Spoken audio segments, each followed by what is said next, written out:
Taste of the real world. I got battered on the North Shore. It gave me comfort when I always knew that. I always knew that you were there for me next door. I lived it hard on the long road. I ran through every single zip code. I get lonely, but I always knew that. I always knew that your heart I could call home, and nothing could ever stay. Alright, what's up mga Kamat Learning? Isang magandang araw sa inyong lahat. Ito pa rin ang inyong abot kamay na mga teacher, si Sir Ash. Medyo nagpahinga tayo ng kaunti for our channel because naging busy po si Sir Ash sa ating mga school paperwork. So I hope you can understand, my dear math learners. But today, we are going to continue what we learned from mathematics. And today, we will be having a new series for our channel, and that is a reviewer series para sa lahat ng mga estudyanteng gustong mag-take ng mga entrance exams, college exams, licensure exams, as well as the civil service exams. Alright. So, sa discussion na ito, my dear math learners, we will be having a very wonderful time. So, I hope you will tune in and not tune out, and you will finish this video because this is just the part 1 at marami tayong madediscuss na napaka from the basic to the, complicated things na usually lumalabas sa mga examination. Alright, so let us start. We will be having 10 questions for today and we will answer them one by one. Okay, so simulan na natin mga kamat learners. Alright, so the first question, ito nga, what is 5800s rounded to the nearest thousand? Is it A, 5,000, B, 6,000, C, 600, or D, 500? So my dear math learners, napakadali lamang ng technique na ito. Bakit? Because when we say 5800s, it means that 58 with 100. So that means ang 100 ay dalawang zero. So if you write that one, that is 5800, or sa ating dito sa Philippines, we can read it as 5,800. So, kung ang 5,800 ay ira-round natin sa nearest thousands, basically, the final answer is letter B, 6,000. Because ang sunod ng 5 ay 8, and since kung ang sunod ng yung number na pinagtitingnan mo ay more than 5 or 5 pataas, then you will add 1 digit to your rounding number. So, since we are talking about 5, and then ang sunod ng 5 ay 8, which is mas malaki pa sa 5, then magdadagdag tayo kay 5 ng isa, making it 6. So, 60 hundreds, or known as 6,000. So, now, let's see whether we are correct. Okay. Ayan. Answer is letter B, 6,000. Alright. Easy, right? Easy lang talaga, my dear math learners. So, now, let us go to question number 2. What is 10,000 less than 3 million? So, basically, my dear math learners, ang gagawin mo dito ay minus lang. So, we have the choices. A, 299,000. B, 2,900,000. Or C, 2,990,000. Or letter D, 29,000. So, my dear math learners, ang gagawin mo lang dito is i-minus mo si 10,000 mula kay 3 million. So, 3 million has 6 zeros. So, 3,000,000 minus 10,000, at ang lalabas dyan ay letter C. Okay, C, 2,990,000. Now, let us check whether we are correct. Easy, right? Alright, so letter C nga, 2,990,000. Alright. So, napakadali lang, my dear math learners. I hope hindi tayo masyadong mabilis at nakukuha at nasasabayan nyo pa ang napaka-easy na mga questions na ito. Now, let us go to the third question. Which number, when rounded to the nearest millions, becomes 8 million? Okay, so which? So, of course, maghahanap tayo or pipili tayo mula sa choices. Letter A, 7.099999. Okay? Second, 8.909010. Alright. So, hindi matlearners, hindi yan ang tamang pagkakabasa, but I'll just read it in order that way para mas dali nyo makita or dali nyo maintindihan ang ating pinag-uusapan. C, that is 8,010,000. Okay, 8,010,000. And letter D, that is 7,499,999. So, maghahanap tayo dito na kung i-round off natin siya, magiging 8 million. So, of course, if there are decimal places and this is ito 7 point. So, meaning yan, 7 lang talaga yan. Walang million dyan. Okay? So, this is just 7 ones. Okay? And ito naman 8 ones. So, 8, parang sa pera pa, 8 pesos. Or yung A, 7 pesos. Ganun lang. Okay. So, of course, pag i-round mo ang 7 pesos or 8 value, hindi talaga maging 8 million yan. Alright. So, ang pagpipilian lang natin dito ay letter C and D. So, if we round off letter C, this is 8,010,000. So, you will just look or titignan mo lang ang susunod na number. Ang susunod na number ay 0. So, hindi bumaba or hindi nakaabot sa 5. Therefore, ang pagkaka-round off nito ay 8 million. Okay, so therefore, may sagot na tayo dito. But let's just check for the purpose of knowing. Okay, ano nga ba ang letter D? 7,499,999. Now, kung i-round off natin ito ay hindi nakaabot ng 5, itong 4. So therefore, pag i-round off natin ito, magiging 7 million lang. So therefore, our answer is letter C. Now, let us check whether we are correct. Alright. Easy, right? Easy lang talaga, my dear math learners. So now, let us go to the fourth question. What is the least number which, when rounded to the nearest hundredths, gives 51.64? Okay, when we are talking about hundreds with the TH, it means ito yung nasa decimal part. Okay, so if this is the decimal, ito yung decimal point, the number after the decimal is the tenth. Okay, with the TH. And then the next one will be the hundred. Okay. So, ito din, TH. So, the nearest hundred. Saan daw dito ang magbibigay ng 54.64? Alright. So, letter A, we have 51.636. Letter B, 51.74. Letter C, 51.64 and 647, sorry. And letter D, 51.639. So, titingnan natin dito, my dear math learners, saan dito ang pasok para maging 51.64 ang pagkaka-round off. Now, as you can see, my dear math learners, this is 63, okay? Ang sunod ni 3 ay 6, so magiging round off nito ay 0.64. Correct. Okay. Ito is 0.74, so automatic mali ang letter B. Ito naman si letter C, 51.647, dahil 7 ang sunod nito, so magiging 65 ito. Alright? So mali ito. Hindi siya 51.64. So, again, meron na tayong A as correct, but we don't know yet if this is the least number. Letter D, we have 51.639.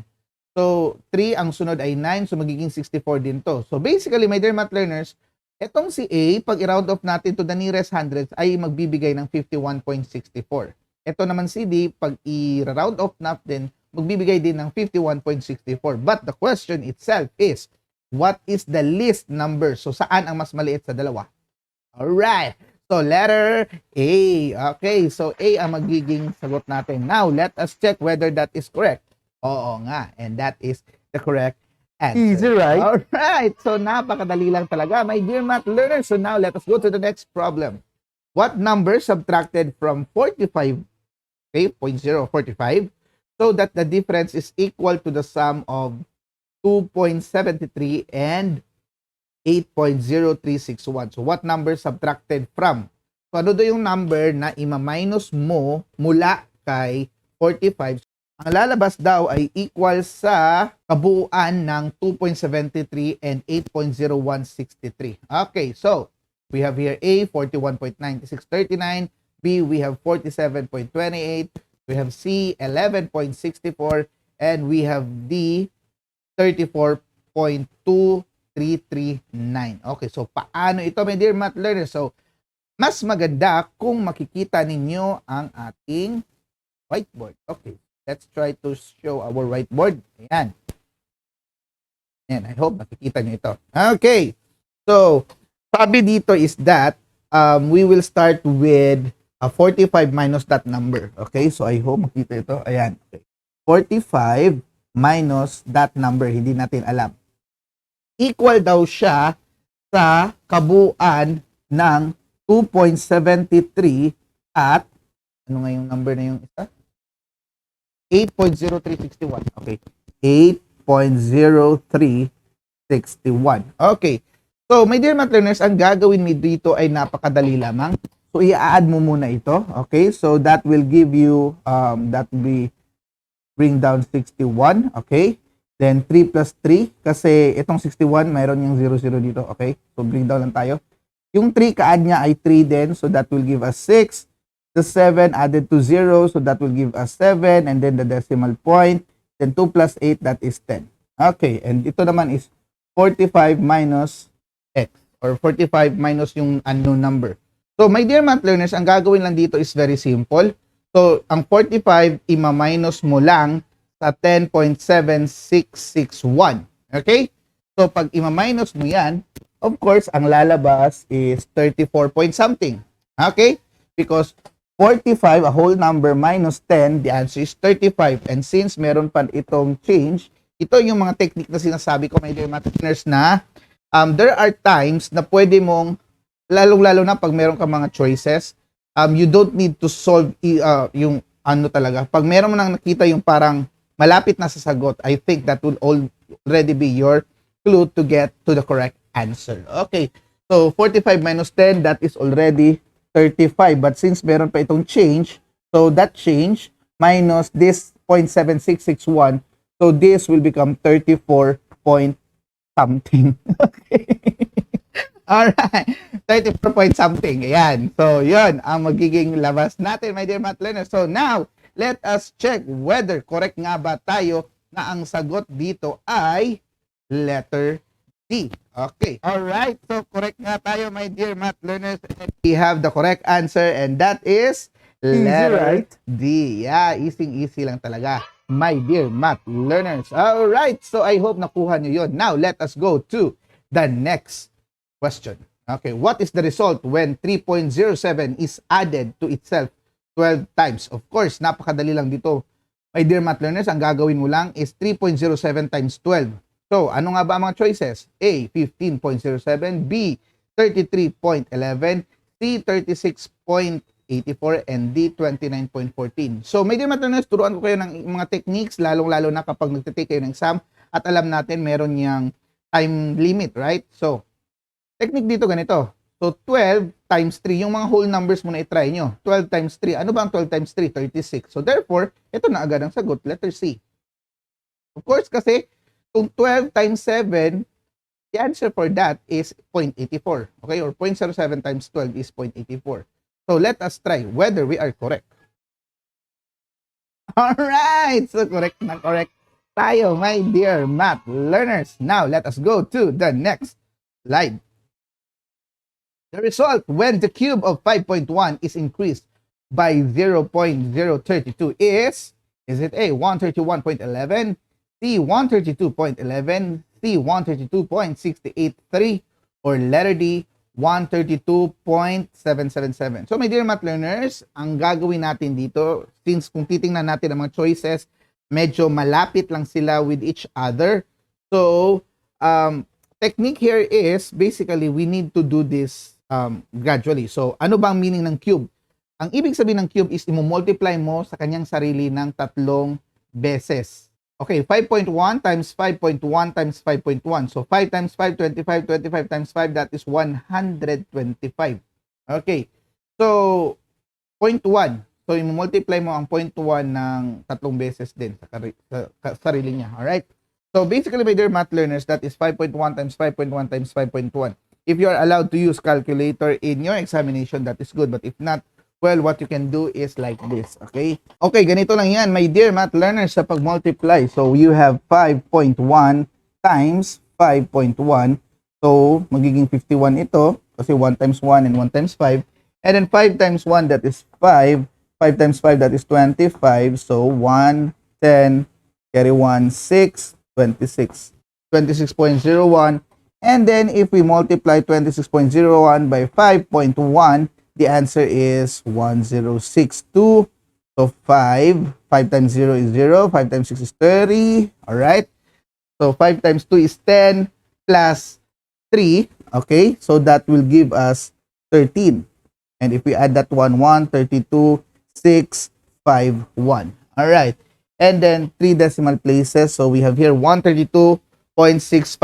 Pero ang sabi doon ay mag-a-add pa daw ng 0.032. So if we add 0.032 of that one, okay, I hope nakikita nyo pa ito. So we have here 132.683. And the answer for that question, my dear math learner, is letter C. Alright, so check natin, my dear math learners, kung we are correct. Ayan, 132.683. Let's check whether we have the correct answer. Alright, easy, right? Easy lang talaga, my dear math learners. So nakuha nga natin ang ating sagot. So now, let us go to the next problem. Konti na lang at matatapos na tayo para sa ating part 1. Now, we have here, when two ratios as equivalent, they are called, napakadali nito. Is it A, percent, B, fraction, C, proportion, or letter D, decimal? So, my dear math learners, if you can still remember your lessons in elementary and even in high school, ang two ratio kapag equal silang dalawa ay tinatawag na letter C, proportion. Kaya nga siya tinawag na ratio and proportion sa lesson na yan. Okay, let us check and we are correct. Alright. So, napakadali lang nito, my dear math learners. right? Yes. So, now, let us go to the next problem. What is the least common multiple of 3 and 18? So, LCM naman ang tinatanong para sa question na ito. Is it A, 18, B, 3, C, 12, or D, 54? Na ano bang ibig sabihin ng least common multiple? Ibig sabihin nito, my dear math learners, kapag maglilista ka ng mga multiples of 3, example, 3, 6, 9, 12, 15, 18, ganon. And maglilista ka ng multiples of 18, 36, and then so on and so forth. Ang gagawin mo lang, my dear math learners, is to check kung saan sila pinakaunang nagkapareho. So, of course, 18 is a multiple of 3. And 18 is a multiple of itself, of course. So, therefore, ang sagot natin dito ay 18. Okay, so let us check whether we are correct. Ayun nga, my dear math learners, napakadali lang. Alright, so now let us go to the next problem. I think this will be the last. Which of the following is divisible by 17? Alright, medyo challenging ito. 1026, 14, or 1410. Letter C is 15 or 1547. And letter D is 1517. So, paano mo malalaman kung ang isang number ay divisible by 17? Merong technique na sinabi or mga matrix na sinabi ang mga ating fellow friends from India na ang technique daw sa pagkuha ng divisible by 17 ay mayroong tatlong paraan. Pero I will teach you one way to get this one. Ang technique lang daw ay yung first two idodouble mo tapos ima-minus mo sa last two digits mo. Okay? Or technically, yung last two digits ay ima-minus sa natirang mga digits sa first. Okay? So, if you have 26, ima-minus mo siya sa double ng 10. Ito, 10, ima-minus mo sa double ng 14. Ito naman, 47, ima-minus mo sa double ng 15. Ito naman 17, ima-minus mo sa double ng 15. Now, kung ang sagot ay pwedeng ma-divide sa 17, then that number can be a divisible of 17. Okay, let us try. Let us start with 1026. Okay, erase muna natin ang ating whiteboard. Alright. Okay, so let us start with 1026. Okay, 1026. 1026. So that will become 26 and double of 10 is 20. So 20 minus 26, that will give us negative 6. Of course, because ang 20 hindi mo pwedeng minusan ng 26. So magkakaroon ka ng utang na 6. Alright. So negative 6 is not divisible by 17. Hindi siya pwede ma-divide ng 17. Therefore, ang letter A ay mali. How about letter B? 1,410. So, 1,410. So, we will get 10, yung last digit, and then yung 14, i-times natin, or i-double natin, magiging 28. So, we have here 8, 1. 18 is still not divisible by 17. Hindi siya pwedeng i-divide ng 17. How about letter C? Okay, 15 or 1,547.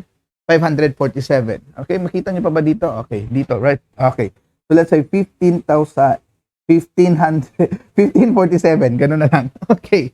So we have 47 here, and then double ng 15 is 30. Pag ima-minus natin sila, we will have negative 17. So therefore, 17 is still negative 17 is still divisible by 17.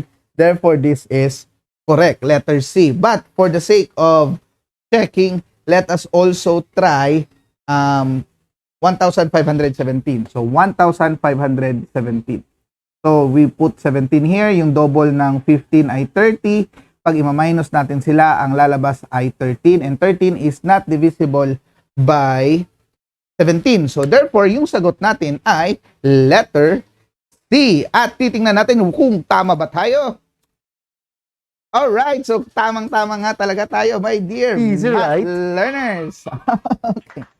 So I hope, my dear math learners, nakuha niyo ang technique dito. Ang sabi ko nga, ang isa sa mga techniques na malaman natin ang divisibility ng 17 is that you get the last two digits and then you subtract that from the double of the remaining digits, yung hindi nakuha ng mga numbers. Alright, now let's go to the next. Yun nga, my dear math learners, at natapos din tayo sa ating first part ng ating lesson for today. I hope you have learned a lot of things, and if you do have some questions about our problems given for today, you can write it in our comment section below. Ito pa rin ang inyong abot kamay na math teacher, si Sir Ash, and I hope bago nyo tapusin ang video na ito or kanina ay nakapag-subscribe na kayo para laging mas updated kayo sa ating mga susunod na topic, because we will be discussing part 2 in the next day. Thank you so much. God bless and keep safe always. I got a taste of the real world.